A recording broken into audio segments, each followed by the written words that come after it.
Good morning, everyone. Thank you for joining us today for the presentation Professionalism in the Virtual Classroom and Beyond. We're going to be talking with you about the etiquette that is required for active participation and friendly participation in both the virtual classroom and any other types of meetings that you may be in. Excuse me. And the first half of this is about professional etiquette. And really, etiquette is such a big, lofty word, and it kind of terrifies people sometimes because you think there are a lot of rules and a lot of regulations, and you're really not sure what you're supposed to be doing or if you're going to offend anybody. So this may help you ease some of that anxiety about etiquette. But really, all etiquette is manners, behaving in a way that doesn't put anyone else in a bad position, behaving in a way that is helpful for others. It's a way to navigate just being nice to other people, being patient with them, giving them information that they need in a way that's not intimidating. All etiquette is being nice to people. So if you think of it that way, it maybe is not quite so scary. The first slide is going to talk with you about how to begin this process. When you are in a classroom, whether it's a physical classroom or an online classroom, you still want to be on time. You want to come prepared. So if there were assignments or if you had a role that you had to prepare for a discussion, anything that you needed to do to prepare for the class, you want to come prepared, have all your assignments completed, and be ready to participate in the discussions. What makes a virtual classroom effective is when everybody is free to participate. So it's, they make jokes about people that lurk on Facebook or other social media, people that just read what everybody else writes, but they don't participate themselves. They're not doing themselves any favors. They're not doing you any favors. Your participation in a discussion is going to be critical to how successful the class is. So be ready to participate in those discussions, and then sign on when you do enter the room. Sign on respectfully, identify yourself, say who you are. This could be verbal if you all are using microphones, or it could be using the message feature or the chat feature, but introduce yourself, say good morning, greet the other people politely, just like you would if you were coming into a physical classroom. I hope that makes sense. The next thing we're going to look at is about the microphone. When you all have your microphones open, there is a lot of feedback that makes it difficult for other people to hear the speaker. And in terms of recordings, it makes it difficult to have a clear recording. The microphones pick up all your computer noises. So you want to have your notifications muted. You want to be sure that you're not hearing all the bells and whistles that go off every time you get a message. You want to listen also before you jump into a conversation. When you are in a face-to-face, in-person conversation, if 2 or 3 people jump in and talk over each other, talk at the same time, the human brain can usually sort that out, and you can understand what all 3 of those people are saying. But in electronic conversation like this, it's really impossible for you to understand what all 3 people are saying. So when you are ready to enter a conversation, don't talk over other people. Wait until there's a gap, or raise your hand. In Teams, there's a raise your hand feature. The same thing with Zoom and a few of other online platforms. So you can get someone's attention and raise your hand and then join the discussion. Okay, next is to know your audience. When you are in a physical classroom, you have the ability to see the other people in your class, the other students. You see the professor. You can identify them visually, and that helps you to know who's in the class, who's in the group, and how maybe they communicate, whether they like what you're saying, whether they don't. You can read faces, but you can't do that in the virtual classroom the same way. So you want to know who's in your class, who your audience is if you are talking or if you're using the chat feature. At least keep your style semi-formal. This is not a place where you could be totally casual like you would with your best friends. You don't want to be too casual, but you also don't want to be too stiff and formal. Just be your natural self. But remember that the conversation is of a professional or academic nature. Stay on track with your conversation because UTD is such a diverse university. We have students and professors and staff from all over the world that live, so to speak, at UT Dallas. And people from other cultures, even people from within the United States who live in different areas, may not understand the jokes or the private lines or the quips or the humor that someone might normally use in conversation. So try to be aware of that. Stay on track with the professional information and not be making jokes or comments that might be misunderstood. So be respectful of your audience. And when you're using the chat feature, remember that everyone in the group can see what you're writing. So that's not a place for private jokes or funny comments that are not professional. Keep that in mind. So during class, when you cite some sources, be sure to give credit for where you heard or read or saw whatever information it is that you are, that you're using. It's great to share ideas and share resources and talk about what you've read or what you've seen, what you've heard, but you need to let people know where you found it. They may want to go find more of that themselves. And you want to do this when you're talking as well as when you're messaging.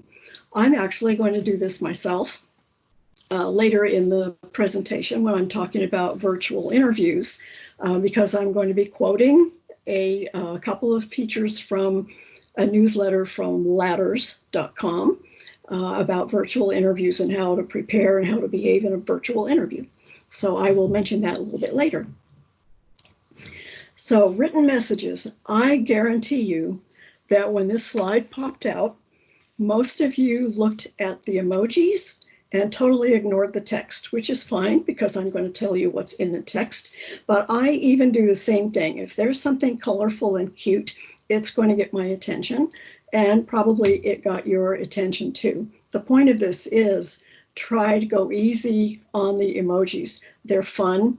They sometimes can portray exactly what you're feeling or thinking. They can lighten the mood, but they can also distract everybody. So be careful of the emojis. If you use one, be sure it's appropriate and that people would understand what you mean by using that emoji. And then in your messages, proofread them, check for grammar, punctuation, spelling, be sure the message is clear. Read it 2 or 3 times before you actually hit that send button and make sure that your message says what you meant for it to say. And then don't leave other people hanging. This is about the type of communication that happens in a classroom or a Zoom meeting or a group meeting.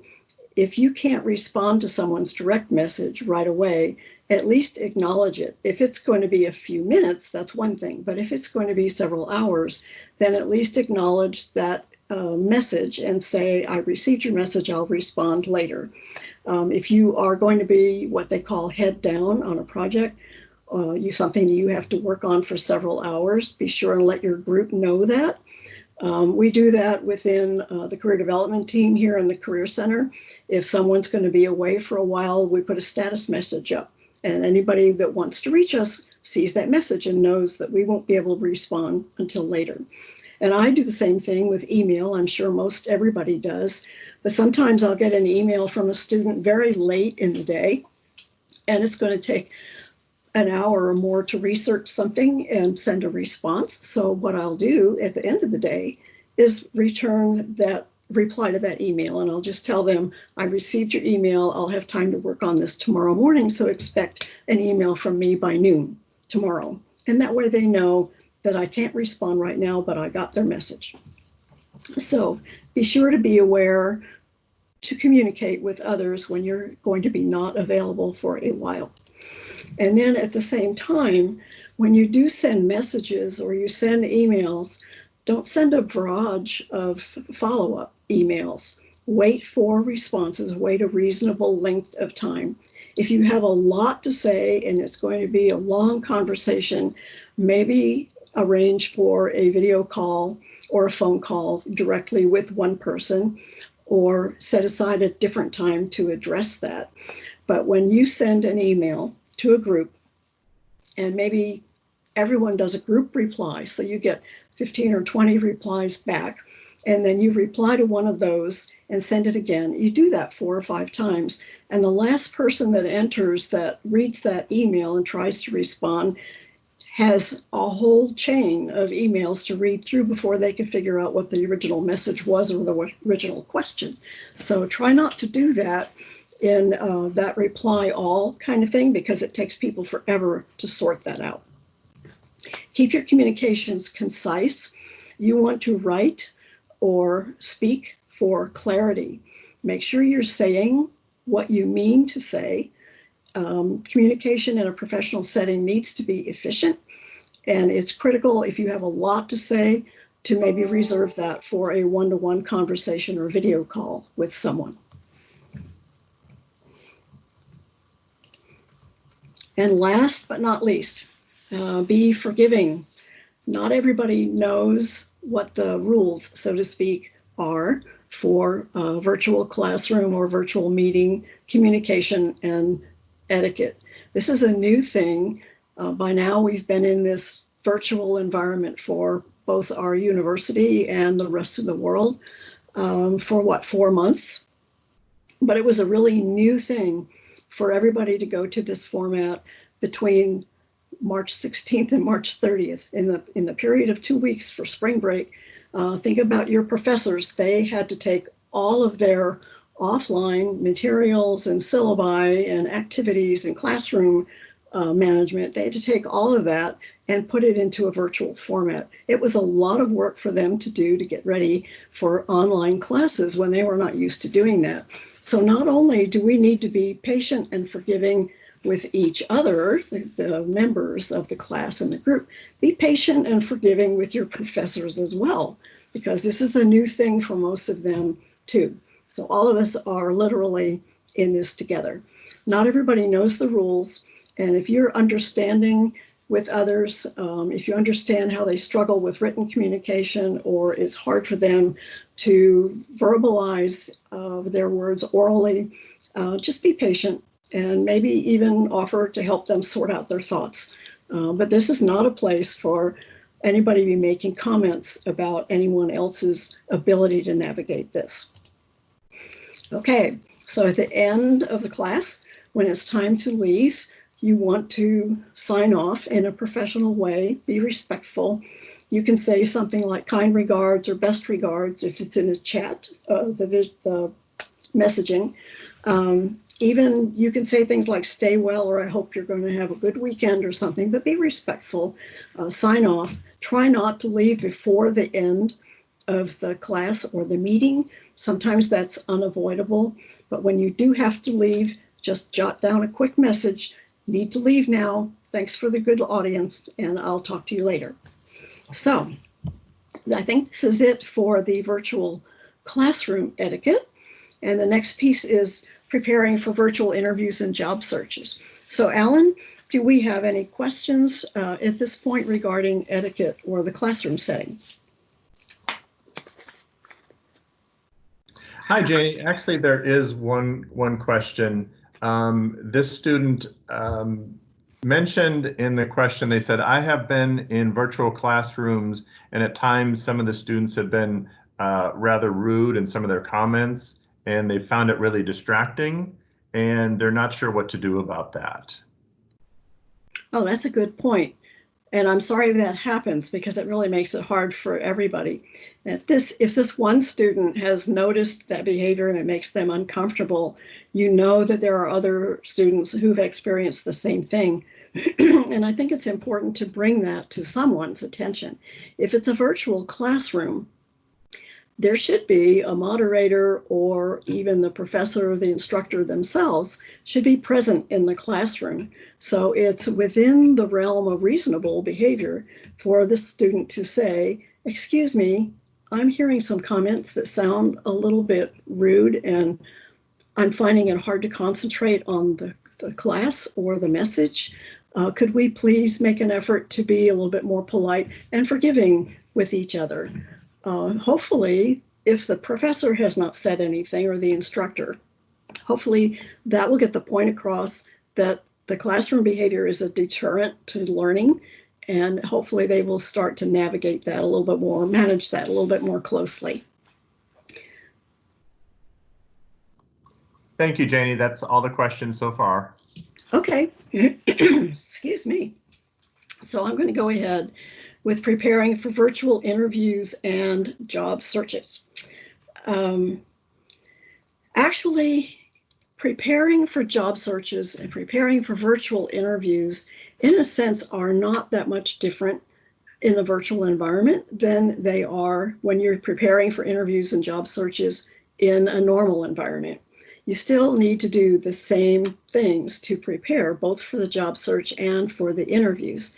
So a lot of what you're going to hear in the rest of this session could actually be applied to your normal settings for job searching and virtual interviews. So keep that in mind. These are things that will carry over to lots of different environments. The most important thing about a job search is that you need to know yourself first. It's almost impossible to conduct a job search successfully if you don't understand yourself well enough to know what you're looking for, what kind of work environment or work culture you're going to be most comfortable in, which companies you're seeking. If you're not prepared with your resume and other documents, that's going to be a really difficult job search. If you know your skills and your values and your strengths and your abilities and how they match the jobs that you're seeking, then you can do a much better job of seeking jobs that are focused in the area that you want to be in. Think about your career goals. This is advice I give students all the time. They ask me, what do I need on my resume? Where do I find an internship? What kind of internship should I do? What kind of jobs should I get or can I get? And my question always is back to the student, what are your career goals? And aim all of your activities in that direction.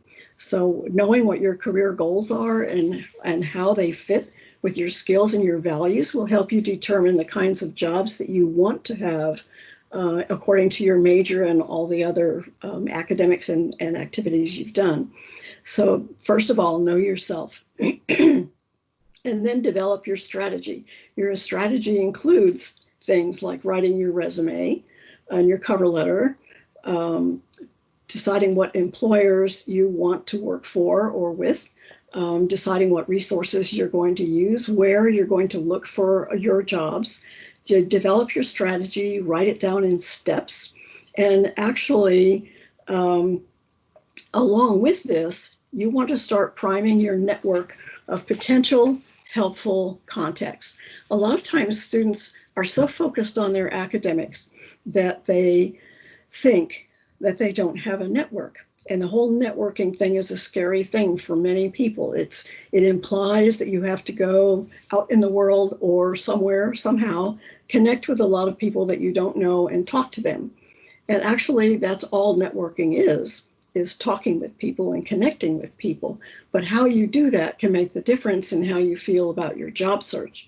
LinkedIn is a very strong tool for students and alumni alike to use to find people that they can connect with, that have something in common, like maybe they work in an organization that you're interested in, or they graduated from your program and you're going to want to know from them what they did in their career path and how they got where they are.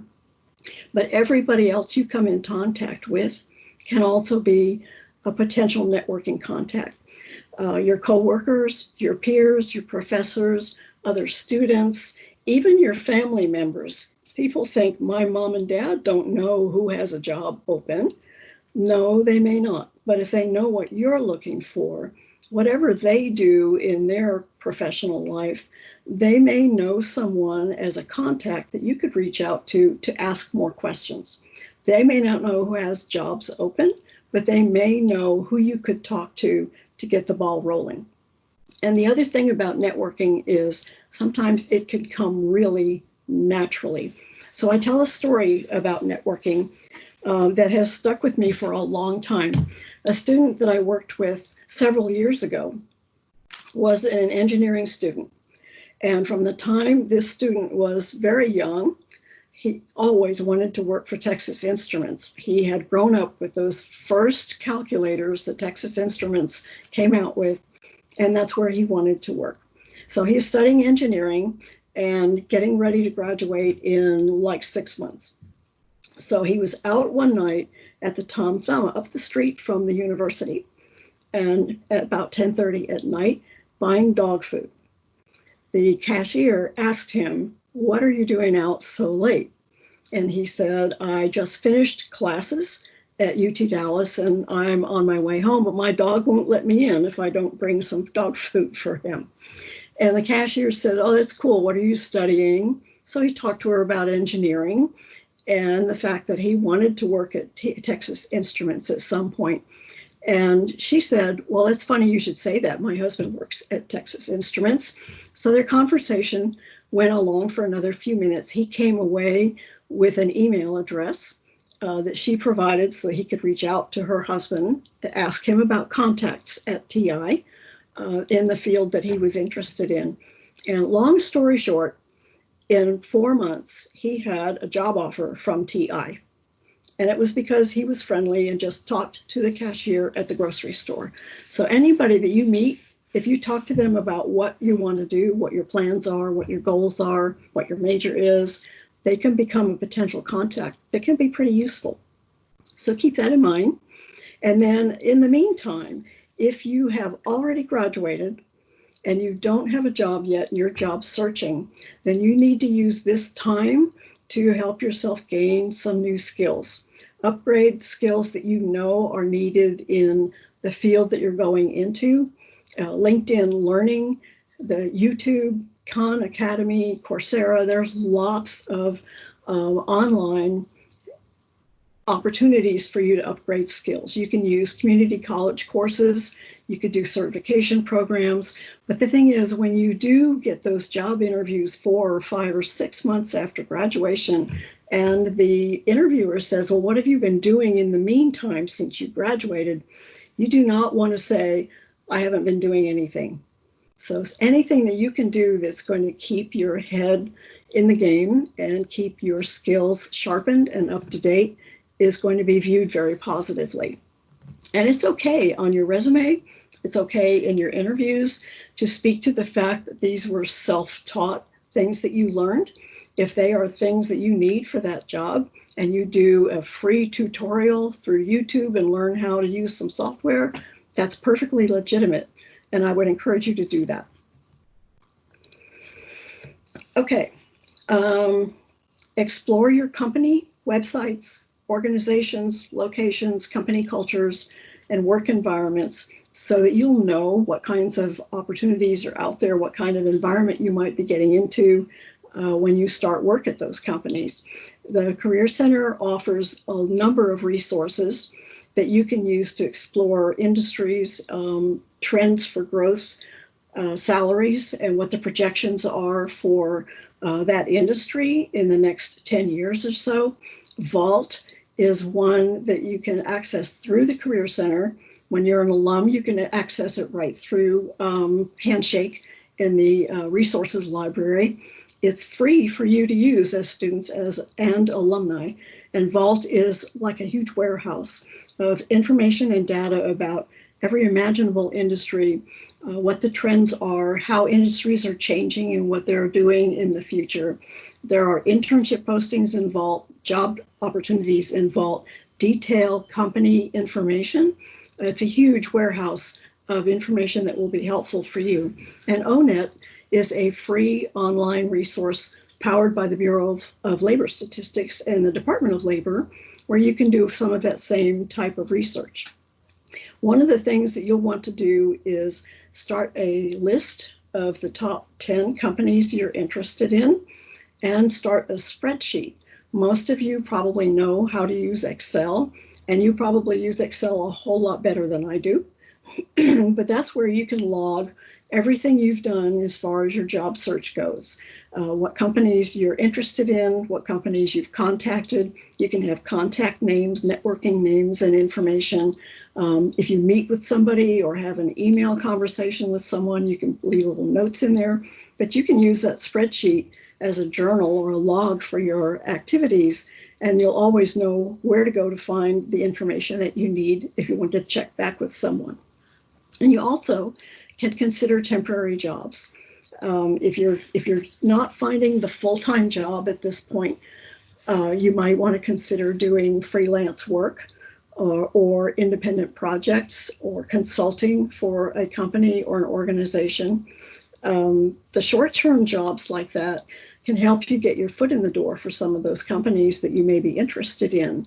And they will help you keep your skills sharp. They'll give you some experience. They will give you things to put on your resume so you can answer that question, what have you been doing since you graduated? And through the temping or consulting or freelancing, you're also making connections with people. So you're building your network, and the more people that know you're out there, the better it is for your networking. So, first step, clarify your career goals, know what it is that you want to do, and then network and utilize LinkedIn and all these tools for connecting with people. And the thing is, right now, most of the time, people will say, think about where you want to be in 10 years. Look at your career goals. Where do you want to be in 10 years? And in this day and time, with the COVID-19 pandemic affecting employment and jobs and opportunities all around the world, I don't know that it is realistic at this point to focus your job search on where you want to be 10 years from now, because things are changing so fast. Maybe 5 years from now, maybe even just 1 year from now. But the thing is, you have to start somewhere. And where you start may not be the ideal job that you thought 6 months ago you were going to be looking for, but you need to start somewhere. So if you find an opportunity that seems like it might fit, it could be something you would enjoy doing or be happy to do. It can help you build skills. It can help you network. It'll be a starting point. And then you can continue searching for the opportunities that maybe match a little bit better. But if you don't start somewhere, it's going to be really hard for you to have a career path at all. You have to start somewhere. There are lots of different platforms out there that employers are using for job postings. There are a lot of different platforms out there for virtual interviews. You want to be sure that you have the capability to navigate those different types of programs and software, at least be comfortable enough to be able to figure things out when you encounter something new. In terms of your resume and preparing for interviews, the resources for the Career Center that the Career Center has to offer are really useful. We have a resume editor at utdallas.edu. Email for resume and document reviews, and our staff that manage that mailbox can review your resumes, your cover letters, CVs, any documents or application documents that you need for your jobs or for even grad school. They'd be happy to review those for you. And then once you have had those reviews about your format and you want to talk to someone about the content and make sure that your resume is targeting the specific jobs you want, then you make an appointment with your career consultant. There's a career consultant assigned to each of the schools, and our purpose is to assist you with everything that you need. So make an appointment with your career consultant for advice on the focused content for your resume so that it targets and speaks to that job you're looking for. The same thing with interviews. You have opportunities to practice interview skills and then also make appointments with your career consultant for mock interviews. We have a program that's accessible through the Career Center's resources called Interview Stream. And in Interview Stream, the career consultants have all created mock interview questionnaires for each of their majors and maybe even specific jobs or industries that are critical to those majors. So you can look in Interview Stream and find the interviews that are set up by the career consultant for your school. You can video your answers to those interview questions and then have your video reviewed by your career consultant as if it were a mock interview. And you can also set up a mock interview directly with your career consultant so they can one-on-one through Teams do a mock interview with you. Make it a point to practice answering interview questions. Practice with your friends, practice with family members, practice in your car if you're driving somewhere.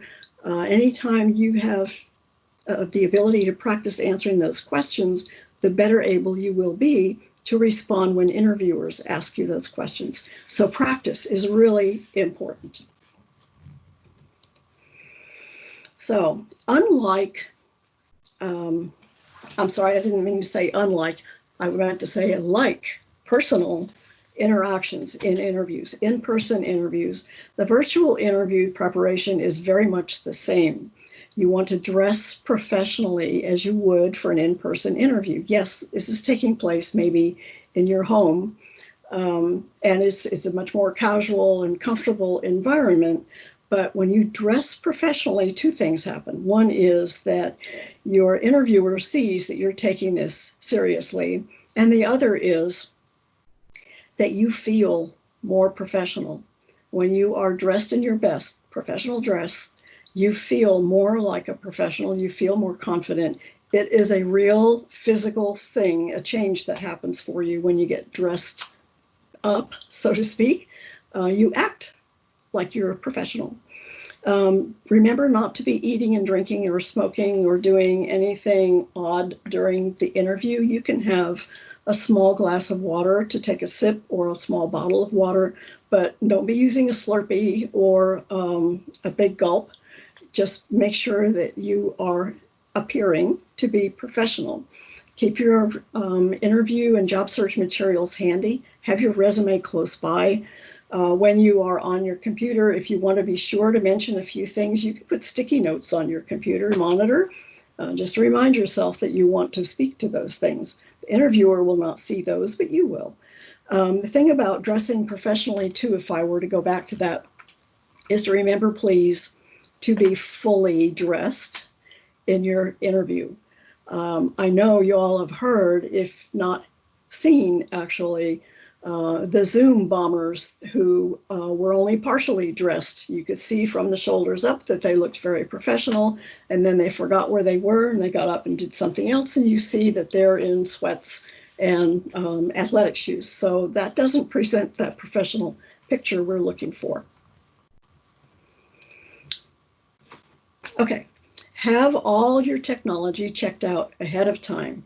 Make sure your camera and your microphone, your headsets, or your laptop and your monitors, all of those peripherals, make sure they're in good working condition and that they are presenting you in the best way possible. If your camera on your laptop or your computer, your separate camera, if it doesn't provide you with clear video, maybe consider buying a better camera. Same thing with microphones. If your microphone doesn't pick up your sound, your voice, and present that clearly, your interviewer is not going to be able to hear you as well as they need to, and that will affect their impression of you as a candidate. So make sure all of your technology is in good shape and consider purchasing or borrowing something that's better if you need to do that. And then take a minute to stand in front of your computer and look across that computer to where you will be, so you have the view that the employer has. That way you'll see if there's a glare behind you, if there's a tree growing out of your head, so to speak, if your cat is on the windowsill, anything behind you that's distracting, you want to be sure to clear that out or clear it up so that the view that the employer has of you looks professional. And is the room free of distractions? And that means not just clutter and things on the walls or on the shelves, but also, is your room quiet, and will you be free of interruptions? Because you don't need to have children or pets or roommates wandering in and out or behind you while you're doing your interview. And it helps to tell everybody in your group, if you have roommates or family that you live with, it helps to tell them when you might not be available because you have an interview, and ask for their cooperation. I know they'll be glad to cooperate with you because you will do the same for them. So here are some resources on this slide, just a few of the many things that are out there where you can find jobs and where you can find even more advice about interviewing and preparing for this virtual environment. Handshake is the Career Center's portal for everything Career Center related, which includes job postings and internship postings. And Handshake is actually a great networking system as well, because you have other UT Dallas students and alumni in Handshake, and you also can connect with people from other schools who have Handshake accounts. LinkedIn has a feature called Who's Hiring Right Now, and they also have an alumni tool where you can find alumni of UT Dallas and even filter down to their majors. You can see where they're working, and it's a great tool for you to be able to identify some opportunities and some contacts. Indeed.com has job opportunities they pull from company websites. There's Flex Jobs and Job Finder, Gigster, TopTal. Those are all great resources for remote work and maybe even temporary or short-term opportunities. And Robert Half International is a huge consulting firm that has consultants at work in just about every imaginable industry capacity. So they would be a good place to look also for some of those short-term opportunities. So this is the last slide for this morning's presentation. The Career Center offers virtual office hours. The hours may change a little bit during the summer, so check the Career Center's website for the exact times and days. We also have a virtual resume lab where you could actually talk with the resume editor that is looking at your resume. That's on Monday through Friday from 10 to 11 at this point. You can always email questions to the Career Center at utdallas.edu. And remember that the career consultants and all of the Career Center staff are here to serve you, to assist you with your needs as far as job searching and interview preparation go. So please be sure and connect with your career consultant. You can make an appointment through Handshake, and then when they get that request, they will send you a Teams invitation for a virtual appointment. So you have lots of assistance available in the Career Center, lots of people here who want to help you, and I encourage you to take advantage of all of that. So Alan, do we have more questions about the interview and job search process? Yes, Janie, actually, I've got a few questions. I'm getting a little echo. If you could mute in between when I read it, please. So this student states that they are an A student, but they are unsure of what their skills are. They're not sure what to put on a resume. They're not sure what to write down. What should they do? Thanks, Alan.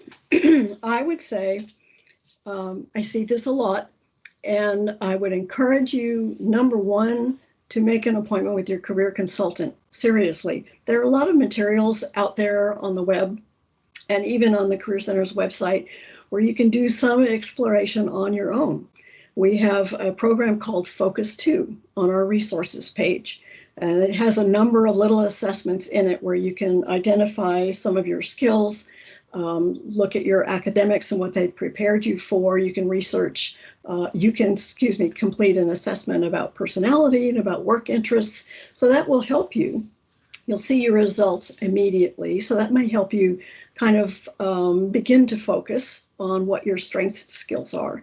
But you can also connect with your career consultant to do some more in-depth targeted work to help yourself identify where your strengths are and where you want to be going. And I would give you, as a for instance, take accounting as a major. It's a pretty focused major, but not everybody fits with that one role of accountant that we think of, the person that enters all the data in ledgers and spreadsheets and software. There are lots of different roles in accounting. There's tax accounting, there's corporate accounting, there's CPAs, there is staff accountant. There are half a dozen different roles easily within the field of accounting. And with your personality and your skills, you may fit one of those roles better than the other roles. And that's where your career consultant can help you sort all of that out. And the same thing goes with your resume. Once you've identified the skills that you've built as you've gone through all of your academics, and look at your organizations you've belonged to, any leadership roles you've had, academic projects, all of those things that you've done have built some skills for you.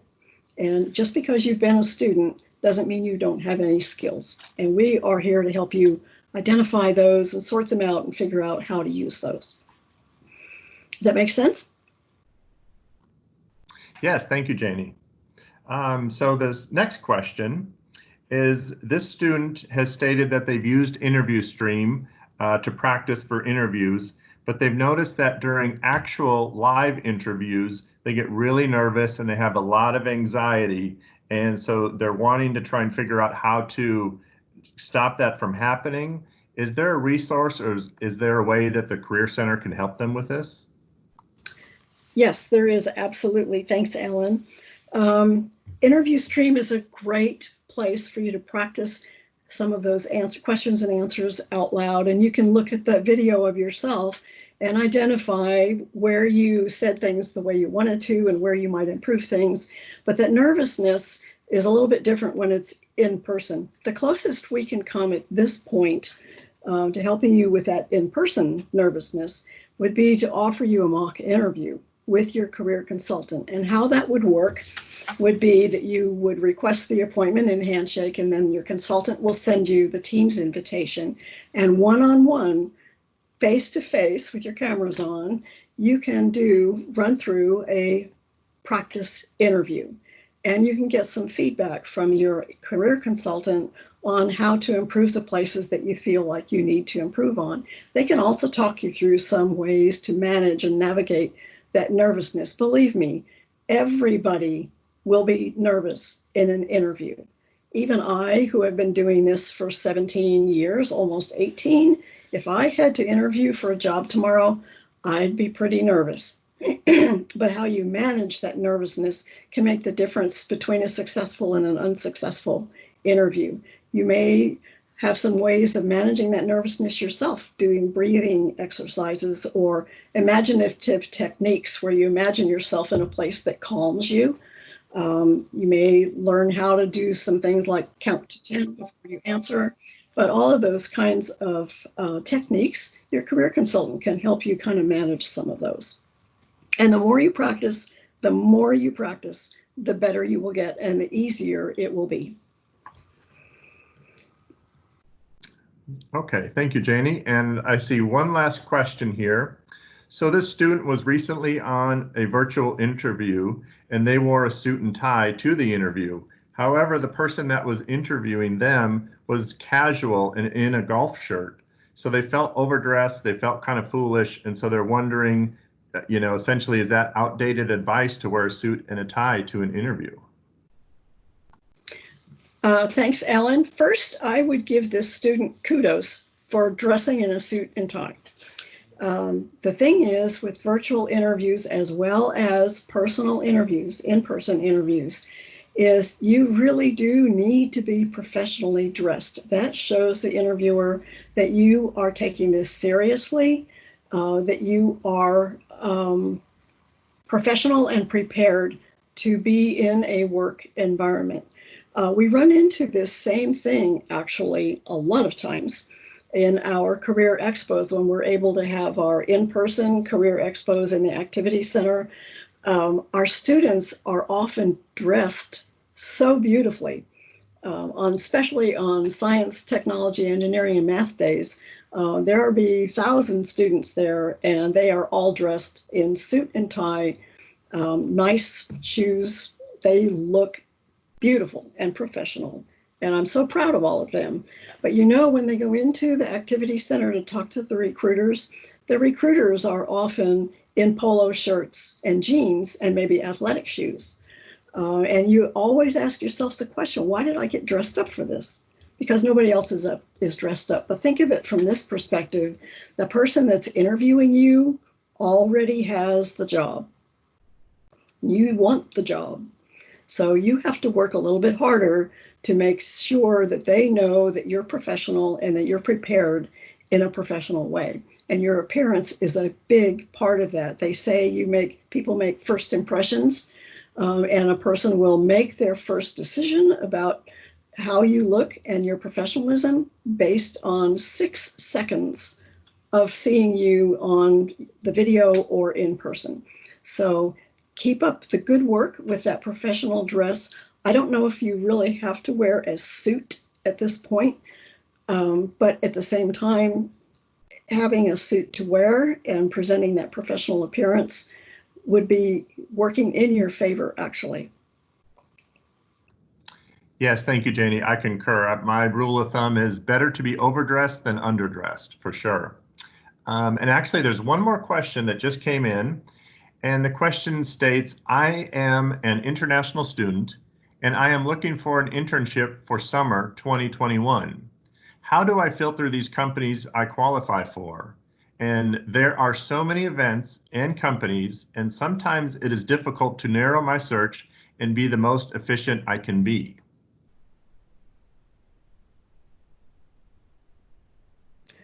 That's a good question. It can be very challenging. That's where your job search strategies come into play. What happens when you do qualify for working for so many companies and maybe so many different types of jobs or roles or occupations?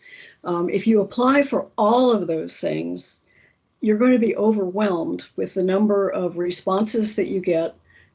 I'll back that up a little bit. You're going to be either overwhelmed with all of the responses that you get and find it hard to keep track of all of those, or you're going to be underwhelmed when you receive no responses because your resume has maybe not targeted those companies and those jobs. So this goes back to the job search strategies. Whether you're an international student or a domestic student, if you take the time to do your research, look at all of the resources like Vault and ONET and any other resources, talk to your professors, talk to other students and see what they're doing, network with people on LinkedIn. Take the time to do the research to narrow down your focus to the top 10 or 20 companies that you want to connect with. And then look at those companies' websites. Look at what their mission and their goals are. Do those things fit with what your own missions and goals are? Look at what the job openings are and read those job postings and see if they sound like they would fit. Are you prepared academically? Have you done academic projects that have given you the skills they're looking for? So narrow down the number of employers that you're most interested in and start with those, and maybe narrow down your job title options to no more than 5, even though there's a million out there that you might be able to fill. Focus your resume on each of those different types of job titles. A financial advisor requires different skills and knowledge than a financial analyst does, but you might be a person who could do either of those jobs, but your resume needs to focus one on financial analyst and one on financial advisor. And so you learn how those jobs work and what the requirements are if you read those job descriptions and make lists and notes about what's required for each one and make sure your resume is focusing on those. So all of that, long story short, is you have a career consultant in the Career Center who will assist you with this process. They'll help you with your resume, with the research and what websites and exploration tools there are out there. The Central Library at UT Dallas has some resources that you can use to explore and research companies with really detailed information. So the career consultant is there to help you, and I would really encourage you to make that appointment. Janie, I concur. I wanted to add on one little thing as well, and maybe I missed it. But Handshake, if this student is looking for an internship, so Handshake, you can go through there and filter down in terms of when you want the internship for, what is your major, yeah, even right down to cities. You might say, I want an internship in Dallas only, or maybe you're open to internships anywhere. So the more that you kind of click on those filters, the more that it'll start to weed out companies, and it'll be more and more manageable and more efficient. Oh, that's great, Alan. Actually, great point. I should have mentioned that myself. Yes, Handshake is a huge tool, but also if you're open to working other places in the world besides the US for your internships, we have a program on our website that you can access called Going Global.